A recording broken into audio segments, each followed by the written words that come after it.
परिणाम। वैसे कथा तो 2023 के बाद हमें यहां करनी थी, लेकिन हमें 22 में आना पड़ा। और भला आए भी क्यों ना, जहां इतने पागल बैठे हो वहां ये पगला अकेला कहां क्या करेगा। हा? चले आए। हमारे अजीत जी की मेहनत आज रंग लाई। बैठे होंगे यहीं कहीं व्यवस्था में वो, तो अजीत की मेहनत रंग लाई, जो 7 दिन तक यहां पर ब्रजधाम वृंदावन बनेगा।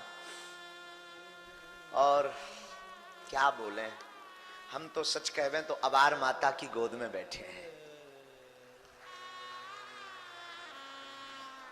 हमें लग रहा मानो मेरी माँ अवार माता हो यहाँ पर, और उसकी गोद में ये बालक बैठा हो और वो दुलार दे रही हो, और उसी का प्रसाद हम तुम्हें बांटने बैठ गए। अवार मैया की कृपा है कि हम इनके चरणों में आ गए। भागवत कथा पर अगर चर्चा करने बैठे हैं तो कुछ भागवत की बात हो।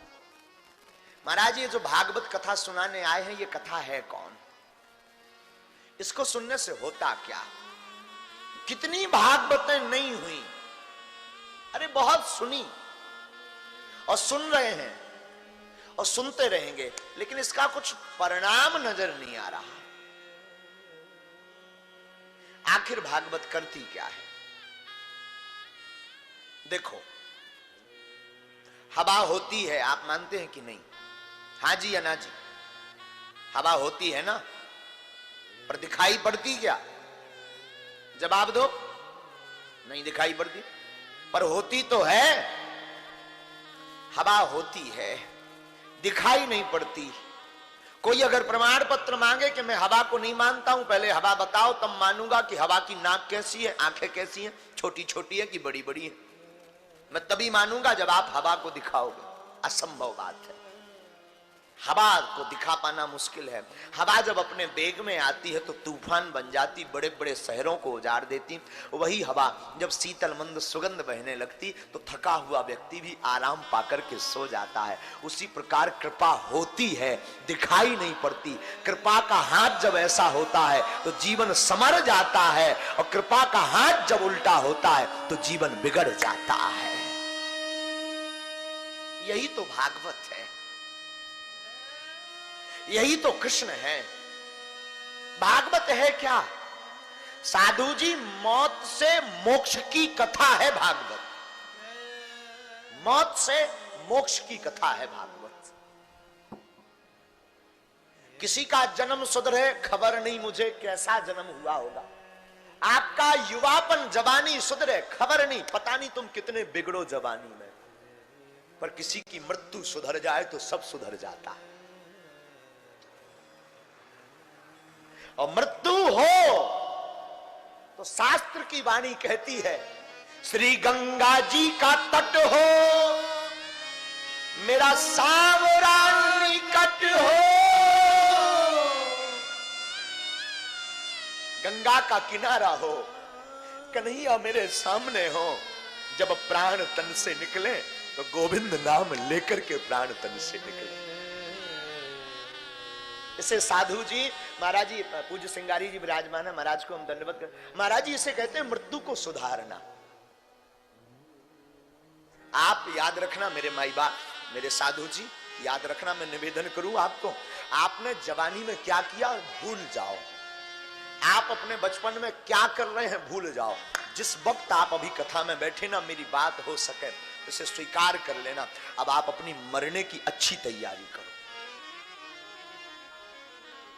कह रहे हो कि बड़ा उल्टी बात बोल रहे हो हमारा, अभी तो हमें बहुत जीना है, बाल बच्चे पैदा करने, मकान बनाना, बहुत नाम कमाना, तुम सीधा मरने की बात करने आए, कथा सुनाने आए कि टिकट कटवाने आए हो? ना ना ना ना, हम आपको संभाल रहे हैं। मरना सबको है, जो कथा कर रहा उसे भी मरना,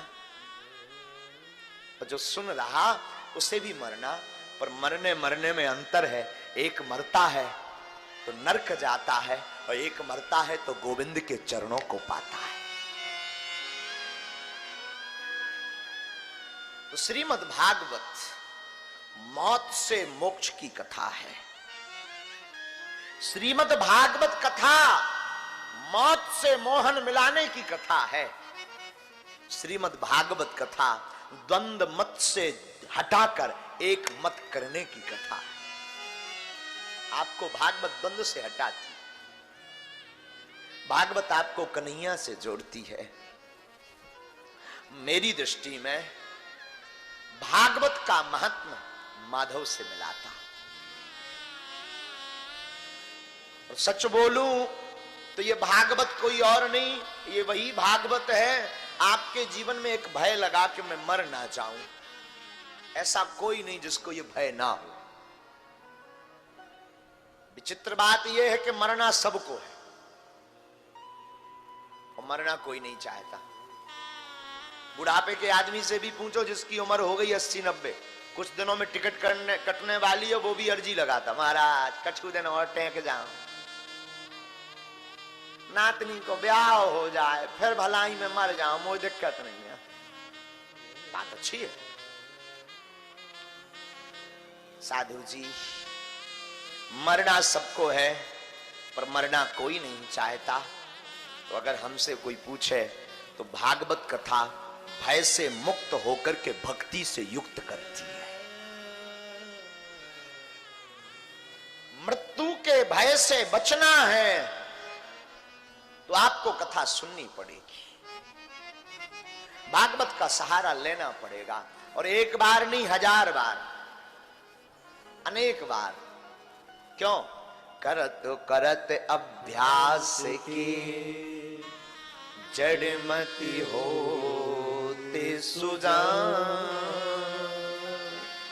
रसरी आवत जाए दे, सिल पर निशान। जब माताएं कुआं की पाट में उस पत्थर की पाट पर रस्सी